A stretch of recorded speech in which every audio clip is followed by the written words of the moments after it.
Ruth. So the story of Ruth, brothers and sisters, is not just the story of Ruth alone. It's also the story of Naomi and of Boaz, but particularly Boaz. Boaz and Ruth started out on opposite sides, didn't they? He was a Jew from the town of Bethlehem. She was a Moabite from the land of Moab. His name means strength. He's the strong one. She's married to Mahlon. His name means weakly. She's connected to the weak one. He's descended from Rahab, that faithful convert we saw yesterday who stood apart from her fellow Canaanites, whereas she's a descendant of Lot's daughter, the debauched girl who learnt and loved all the practices in Sodom. Yet by the end of the story, they come together as husband and wife, professing the same beliefs, the same values, and both with a passionate and determinate love for the God of Israel. But make no mistake, brothers and sisters, the reason she married Boaz was all instigated by her.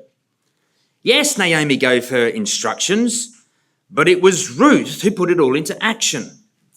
She's the one who saw out Boaz on the fields of the night he was winnowing. She is the one who crouched at his feet. She is the one who popped the question, "Will you marry me to redeem me?" She is the one who reached out to seek a solution to the dire situation she and her mother-in-law were found in. And she is the one who found a successful answer to her situation, all because of her astounding faith.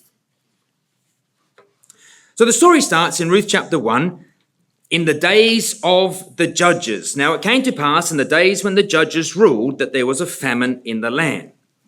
Now, you'd be forgiven for thinking that because the book of Ruth comes after Judges, that the events that are detailed here happened at the end of the period of the Judges, but that's actually not the case.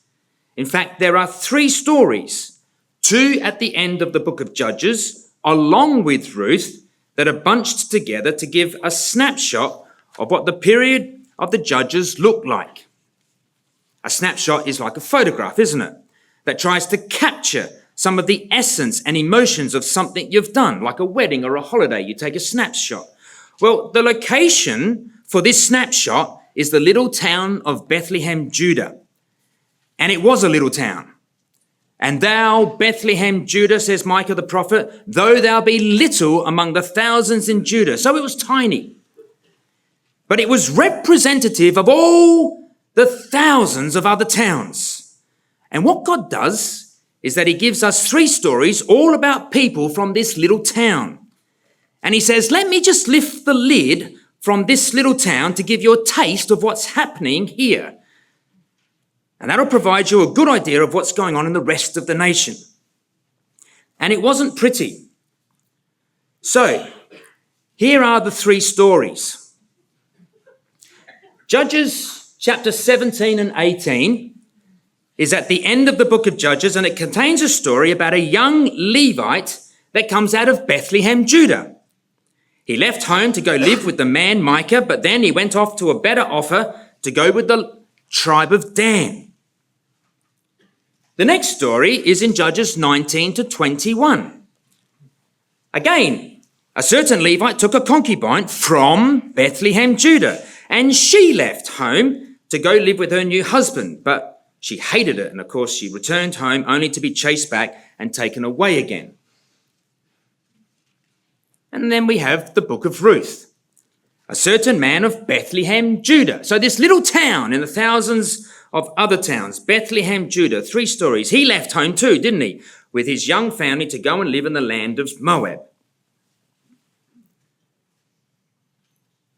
In each story, there's somebody that's named that can help us identify when the story takes place.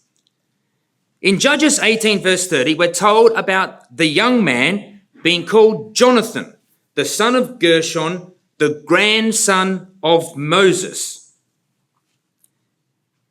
The second story has the man Phinehas named, and he's the high priest in this story. He's the son of Eleazar, the grandson of Aaron. And then in the third story, we have Boaz being named. He's the son of Salmon, the grandson of Nahshon. What that's telling us in the first instance is that although recorded at the end of the book of Judges, these three stories all actually happen at the beginning of the book of Judges. Because Moses, Aaron, and Nahshon were all born in Egypt, probably similar ages. In fact, Nahshon's sister was Eliashib, the wife of Aaron, we're told. And they all had sons, some probably born in Egypt, but Salmon was probably born in the wilderness. But the prime of their lives was in the wilderness. And then they had sons born during the wilderness. And in the case of Boaz, the early conquests of the land. So we're talking about a time period that happened right at the beginning of the book of Judges. Three stories teaching us about what's going on in this little town of Bethlehem.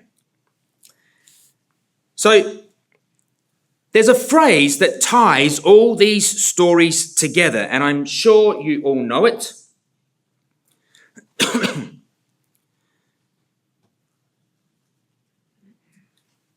It comes up in the first story in chapter 17, verse 6 and 18, verse 1. In those days there was no king in Israel. Every man did that which was right in his own eyes. In the next story in chapter 19, verse 1 and chapter 21, the last words of the book of Judges, we get the same thing. No king. Every man does that which is right in his own eyes.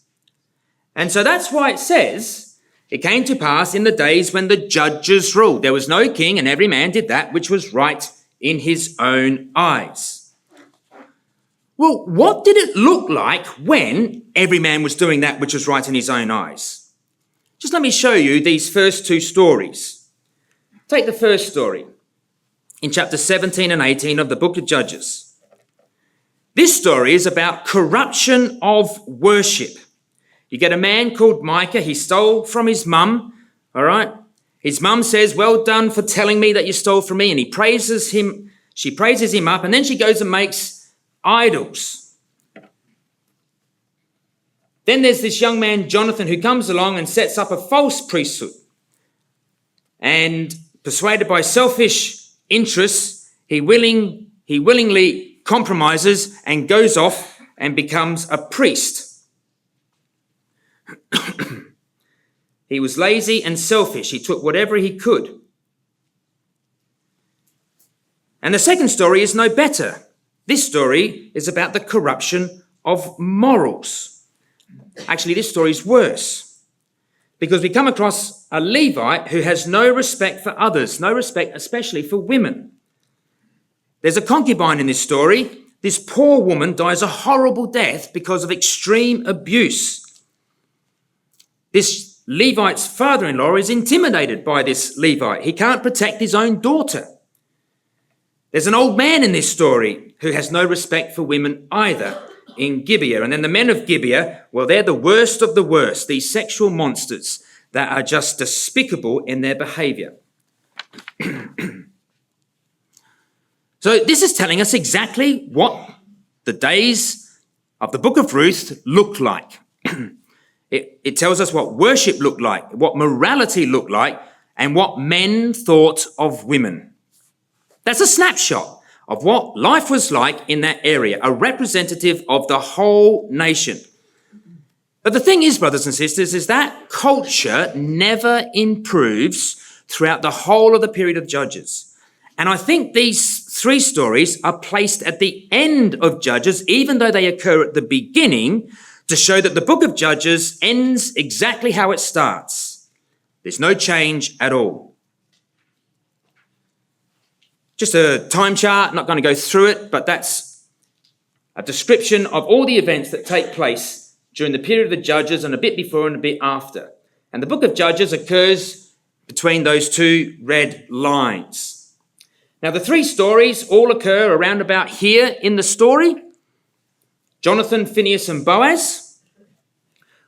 We get pockets of deliverance. A judge arises, and then there's peace, and then it all happens again. And this cycle of sin and salvation continues all the way through But then we come to the life of Samson and we find that the same culture is still here. Because even Samson had a problem with his eyes, didn't he? She's right in my own eyes, he said to his parents. Get her to me to wife. And of course, the same culture is definitely seen in the early chapters of Samuel with Hophni and Phinehas, who were violent abusers, who disrespected women and who intimidated and humiliated the men. That's what makes the story of Ruth and Boaz, brothers and sisters, even more remarkable when you see it under that snapshot, isn't it? So come to chapter 1 of Ruth, and we'll continue in verse 1. It says that there was a famine in the land. And then we're introduced to a certain man, his wife, and his 2 sons. A certain man of Bethlehem, Judah, went to sojourn in the country of Moab, he, his wife, and his 2 sons. And the name of the man was Elimelech, and the name of his wife was Naomi, and the name of his 2 sons, Mahlon and Chilion. Elimelech means, God is my king. It's a very noble name, isn't it?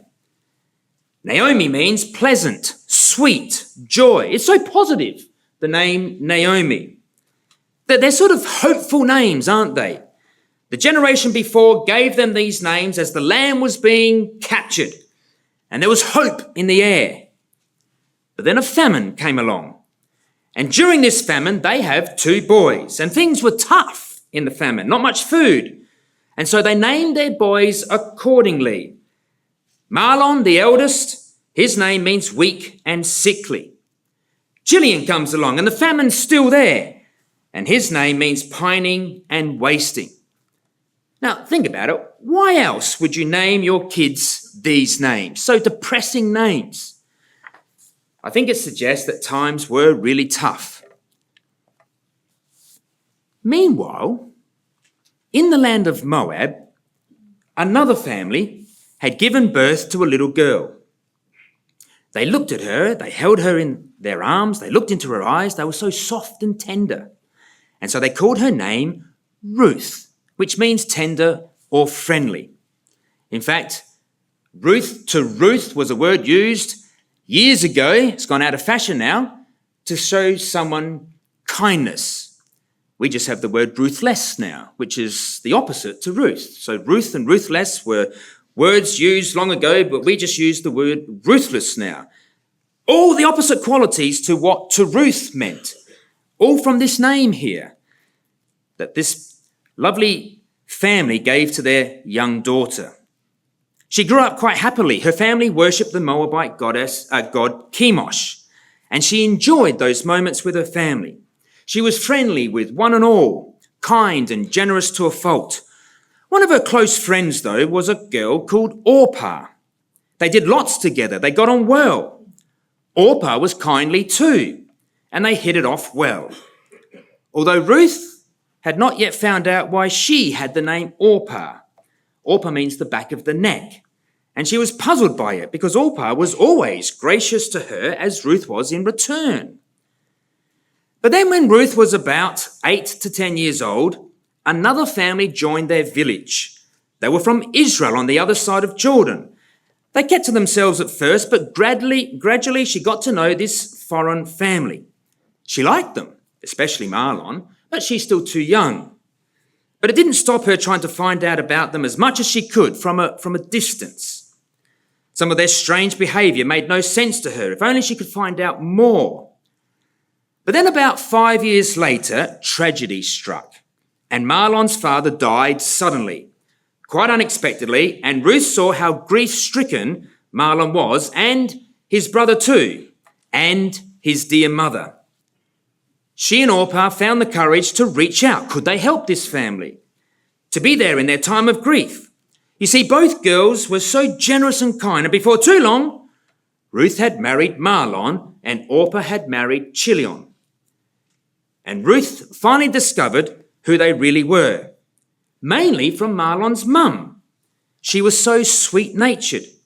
Both girls adored Naomi. There was something about her that drew her into their lives. But Mahlon wasn't a well man. Neither was Chilion. They were undernourished as children. Naomi had explained that, and they'd never improved since then, and we came here hoping that they might, but they haven't. But alas, Ruth and Orpah found themselves nursing sick husbands. But they didn't grumble, they didn't complain, they just got on with it. But much of their motivation and inspiration came from Naomi. She was such a joy to be around, so pleasant, so sweet. Just as her name, so she was to these two girls that had become her daughters-in-law. But the inevitable happened. After a short marriage of just a few years, Mahlon finally succumbed to his poor health, as did Chilion just a short while later. And now it was just Naomi and her daughters-in-law. What to do? Now, I've made a few assumptions in that, but I think the timings are close, all right? But the other detail, you'll appreciate that we're trying to read between the lines to see what's going on with Ruth before she became associated with the house of Israel.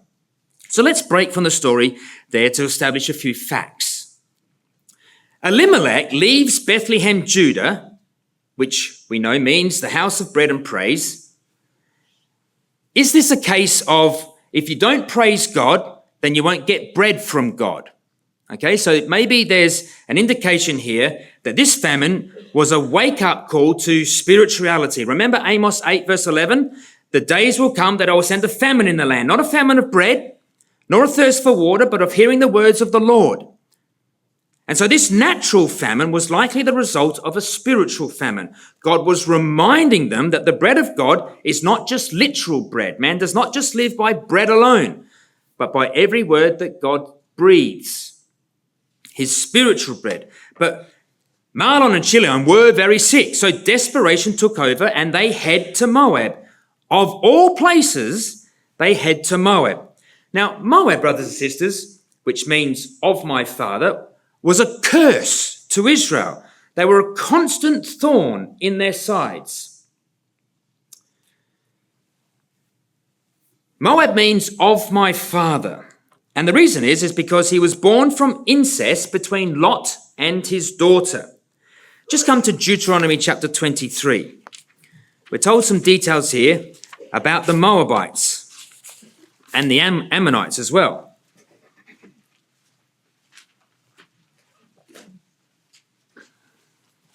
Deuteronomy 23, verse 3 to 6.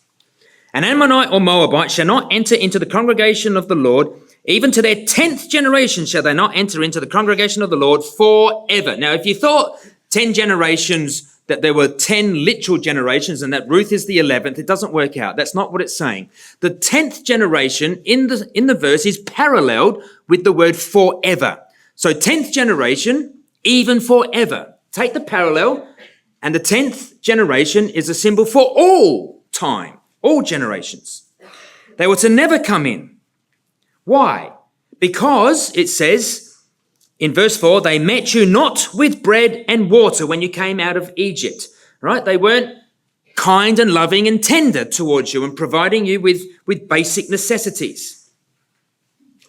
And here's Elimelech, brothers and sisters, going to seek bread from the Moabites. They never met you with bread and water in the wilderness. Why do you think you'll get bread there now? Of all places, the logic, it's just utter stupidity. This lack of spirituality is being seen here. Instead of bread and water, notice verse 5 goes on to say, verse 4 goes on to say that they hired against thee Balaam, the son of Beor, to come out with advice, to curse you. And then, of course, when that didn't work, to send in the daughters of Moab to seduce the men. So the Moabite women were the worst of the worst. Numbers 25 and Numbers 31 talk about the Moabite women and what they did and how 24,000 people died as a result of that. Not only that, where did they go to Moab? They had to go back across the Jordan. And all the promises to Abraham said that they would cross the Jordan into the promised land. They're going back the opposite way. Think of that. The opposite way to Joshua who brought them in. Now, come back to Ruth. chapter 1, they didn't plan to stay long. I should keep a marker, shouldn't I? End of Judges. Ruth chapter 1. They didn't plan to stay long. Verse 2 says, and you might have already coloured this in at some stage yourselves, verse 2 says, they went to sojourn.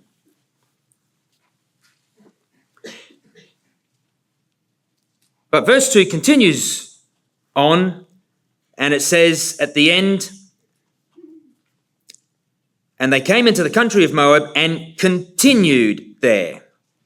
Went to sojourn is in verse 1, I should say, and then they continued there. And then in verse 4 it says, at the end of the verse, and they dwelled there. Can you see a progression? They were just going to go there for a little while, went to sojourn, but they end up continuing there and end up dwelling there. Now, doesn't that have a remarkable ring to it of an echo about another man doing something similar? Remember, where are they going? Moab. Who was Moab born from? The man Lot. It's remarkable that in the story of Ruth, Ruth being a descendant of Lot, there are similarities and contrasts all the way through this book with Lot and Moab. Here's the first one. Lot sees the well-watered plains as opposed to the scarce fodder for the flocks in Genesis 13. So what does he do? He crosses the Jordan. He goes eastward to Sodom. What did Elimelech do? Well, the same thing. He thinks bread's somewhere else, opposed to the famine in Bethlehem. So he crosses eastward over the Jordan to Moab. We'll just go off the screen there. In Genesis 13, we're told that Lot pitched his tent towards Sodom. He's not in Sodom yet. Then in chapter 14, it says he dwelt in Sodom. And then in chapter 19, he sat in the gate. Isn't that remarkable? There's a parallel going on in this story. So, come back to the story in Ruth chapter 1. Naomi decides to return. She had obviously continued to think about Bethlehem. It was in the back of her mind. And it says in verse 5, and Mahlon and Chilion died, also both of them, and the woman was left of her 2 sons and her husband.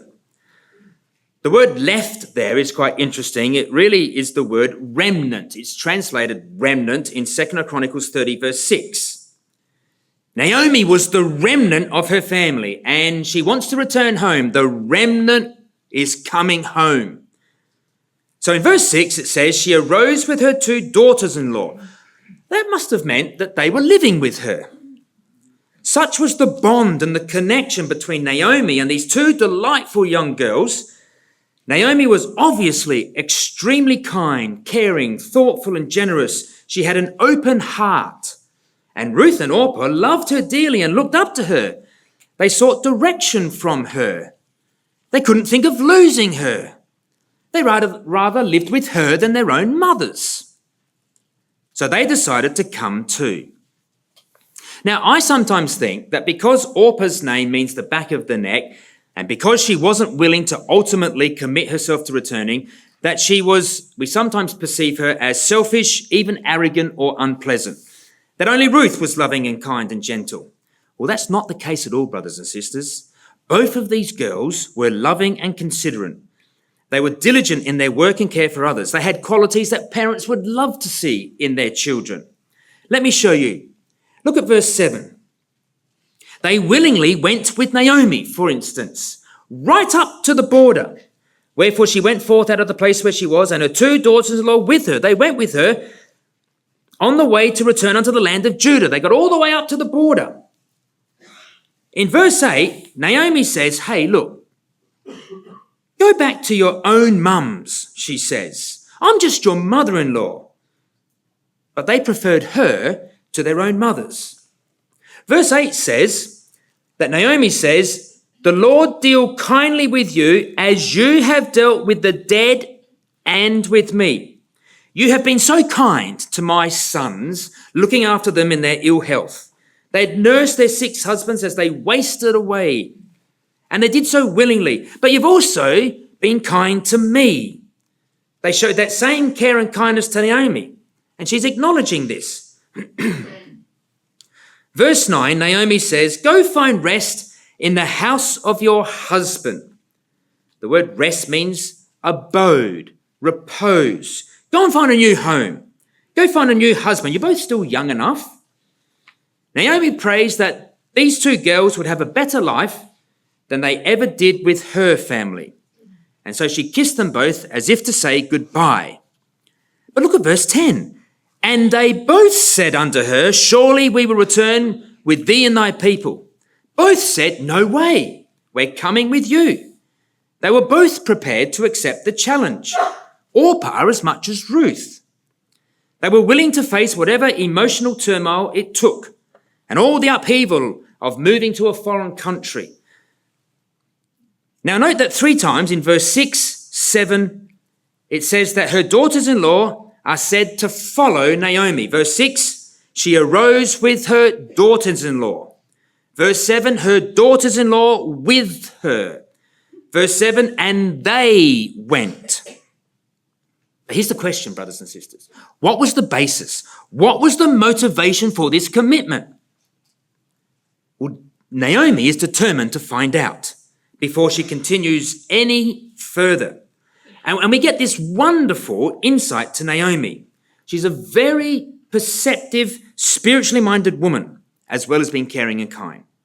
She knew that it wasn't going to be easy for them. They'd have to give up everything that they were familiar with.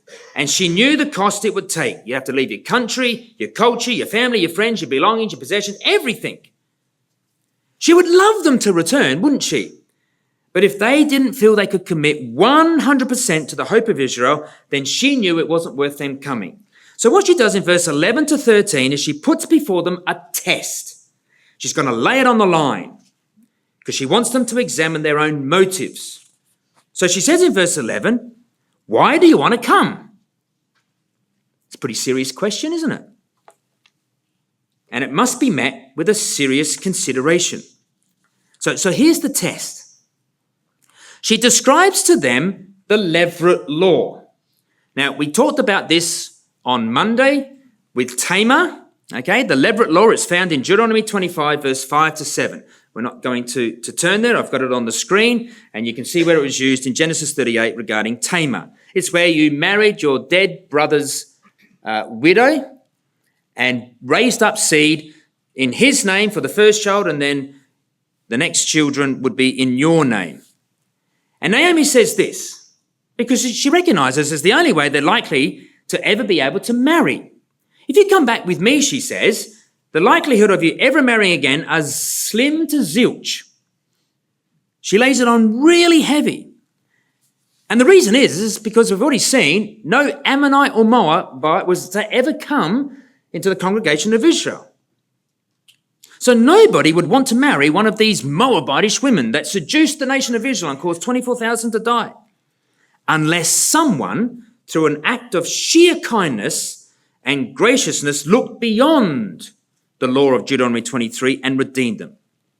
Unless that happened, then it was highly unlikely you'll ever find a husband. The only other way you could have a husband is if I have more sons. But I'm too old.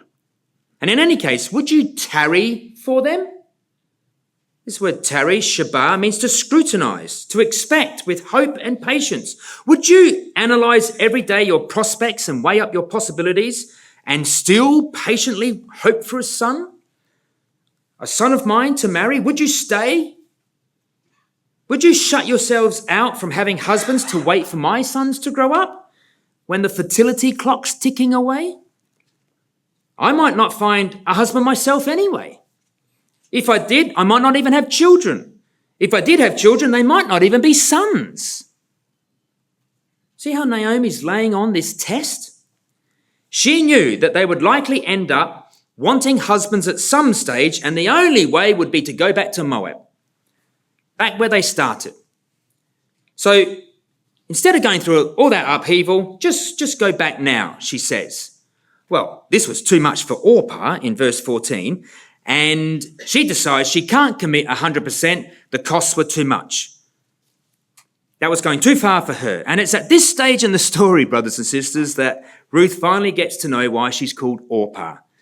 Because Orpah turned back.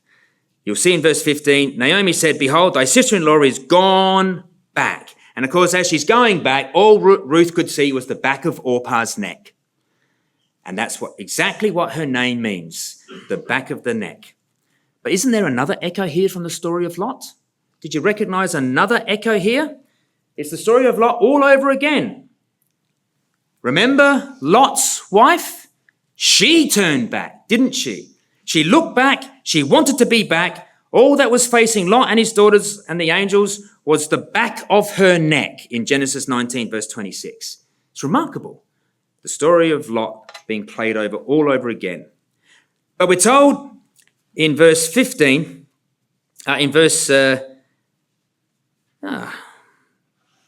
but Ruth claved unto her.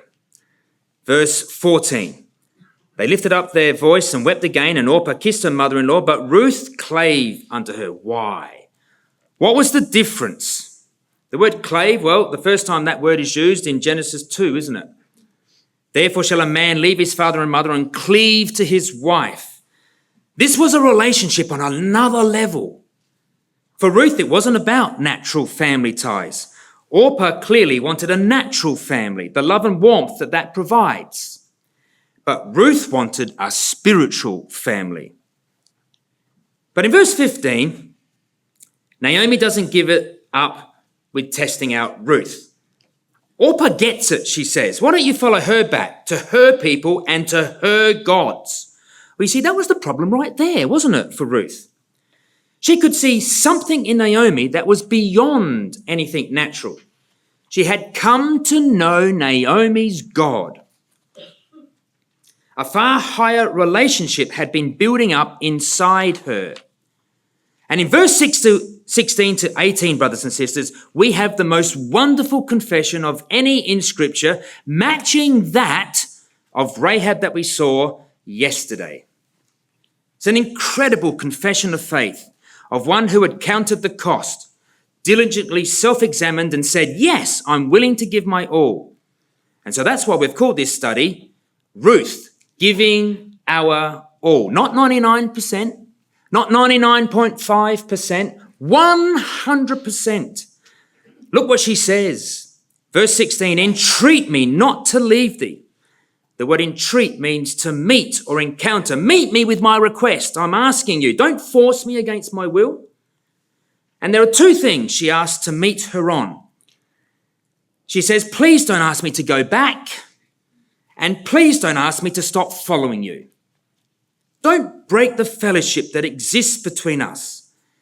Because, and we know these words well, don't we? Where you go, I will go. Where you lodge, I will lodge. And let me tell you why, she says, because your people are my people and your God is my God. She was declaring Naomi as part of the people of God, and she wanted to stay with Naomi so that she could stay with the people of God. She wasn't following Naomi because of Naomi anymore, but because of Naomi's God. Orpah had gone back to her people and her gods, but I want to be with your people and your gods. And then she says this remarkable thing in verse 17, where you die, I will die. She talks about her funeral plans here. This wasn't a flash in the pan. She wasn't doing this just for another 10 years like she'd spent with Mahlon. This was for the rest of her life, till I die, she says. Do you think she meant 100%, brothers and sisters? Do you think she understood the meaning of sacrifice? Had she counted the cost? My word, she had. And to prove it, look what she says about her funeral. She says, I want to be buried next to you. Now, you go into any cemetery around this country, and 9 times out of 10, you'll read the headstone, and it will say, so-and-so died in the year whatever, loving husband of. And then you'll read underneath, and it'll have the same name, surname, and then the wife's name. So-and-so died, loving wife of. Husband and wife buried together. Not Ruth. Don't bury me with Mahlon, she says. That natural relationship no longer has any meaning to me. And she finishes by saying, brothers and sisters, God can do to me whatever he wants and more besides if I don't keep my word. Imagine being Naomi. This blew Naomi away. She was speechless. When she saw that in verse 18, that she was steadfastly minded to go with her, then she left speaking. She was speechless. It blew her away. Now, this convinces Naomi. She could see that she did indeed have God in her life, and she could withstand the pressures that would face her in Bethlehem if she never got married and Naomi ended up dying.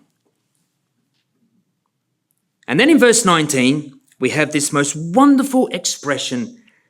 So they too went until they came to Bethlehem, walking together in unison, in fellowship together, in peace and joy. They were in complete agreement. Isn't that just such a beautiful picture?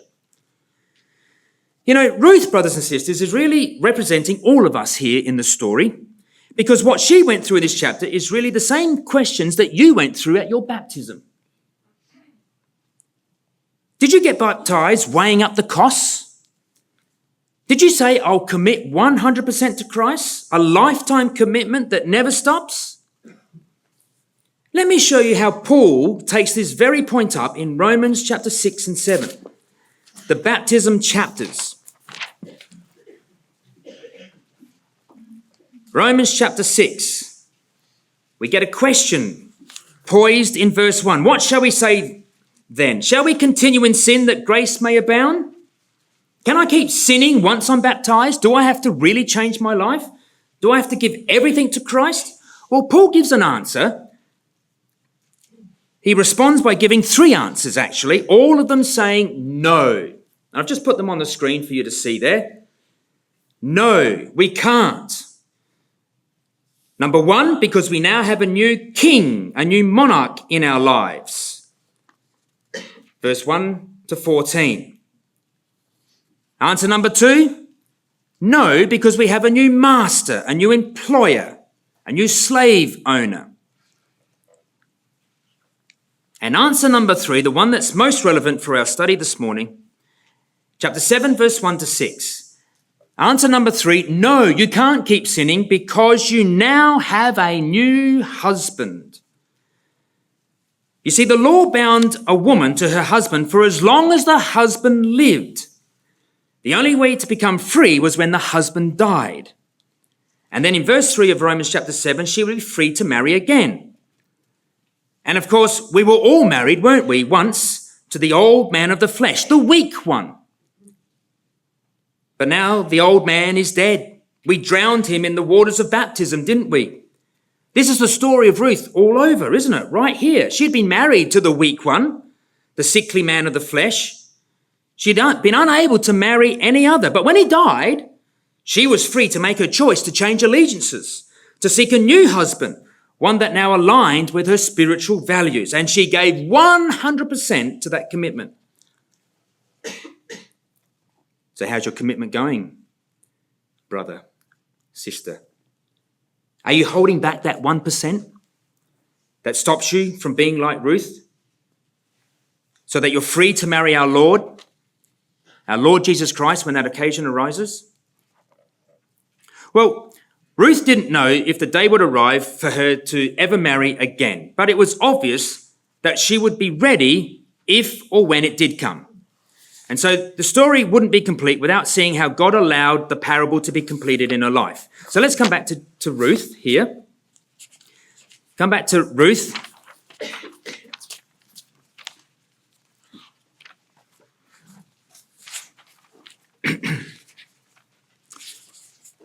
Ruth chapter 2, we can't stop at Ruth chapter 2 except to say that Ruth meets the most wonderful landowner, Boaz. He has the most incredible field of workers. They all speak respectful. They're respectful of women. They treat each other well. They praise God. Truth is spoken everywhere. This was a field of truth. Remember, that wasn't what Bethlehem was known for, was it? That was a very different field to all the other fields. And she just per chance happened on this field. This was different. Boaz even asked her to share a meal together. And we find out in that chapter that he met her with bread and wine. The word vinegar there is the word for wine. Isn't that quite different to how the Moabites, who never met the Israelites, even with bread and water? Here's Boaz meeting this Moabite girl with bread and wine, fellowship food. Boaz can't believe it either. He's heard about this wonderful girl looking after her mother-in-law like this. He's clearly impressed. Look out for her, he says to the workers, particularly to the men. Don't you bully her. Don't you intimidate her. Don't you tell her off. And deliberately leave a little bit extra for her to collect. It was an amazing experience. And all summer passed by like this. But soon harvest would be over. And there was something brewing in Naomi's mind again. And she decided to give Ruth another test. Would Ruth be able to accomplish this test? If so, there was a great chance that Ruth's security could be cemented forever. And even if Naomi died, she would die knowing that Ruth would be well looked after. So she gives in chapter 3, Ruth some instructions. And we find out that Ruth goes and does it. Ruth chapter 3, verse 1 to 4. Then Naomi, her mother-in-law, said unto her, My daughter, shall I not seek rest for thee, that it may be well with thee? And now, is not Boaz of our kindred, with whose maidens thou wast? Behold, he winnoweth barley tonight in the threshing floor. Wash thyself therefore, anoint thyself, and put thy raiment upon thee, and get thee down to the floor. But make not thyself known unto the man until he shall have done eating and drinking.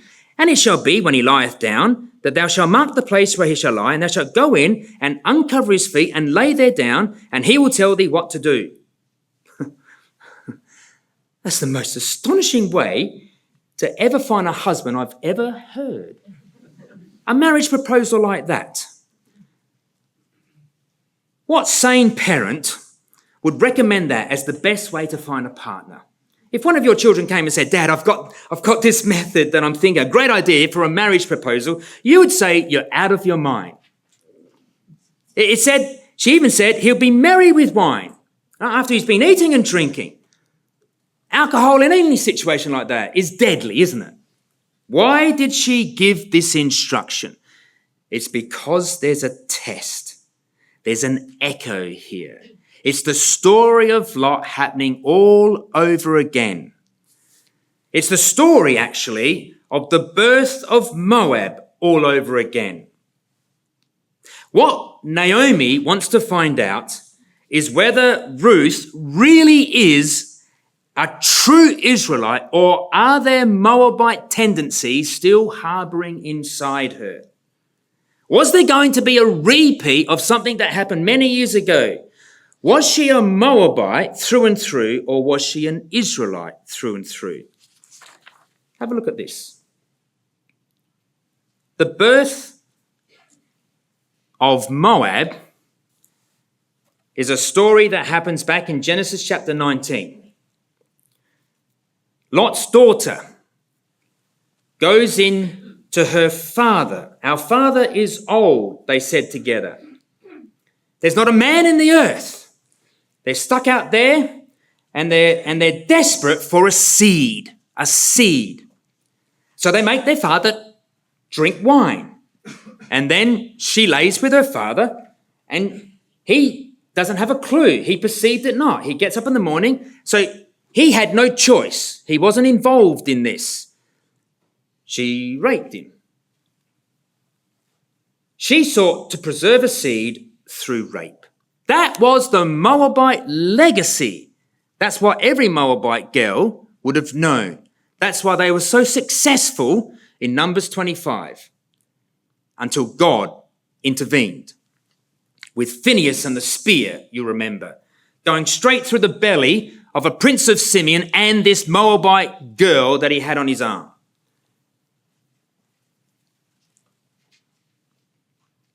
Ruth wants a seed. Ruth needs to preserve her security. How would she obtain a seed? If Naomi passed away, What would be the method that Ruth would use? Well, here's the test. Would she do exactly what her great, however many greats grandmother did for her line to start with the birth of Moab?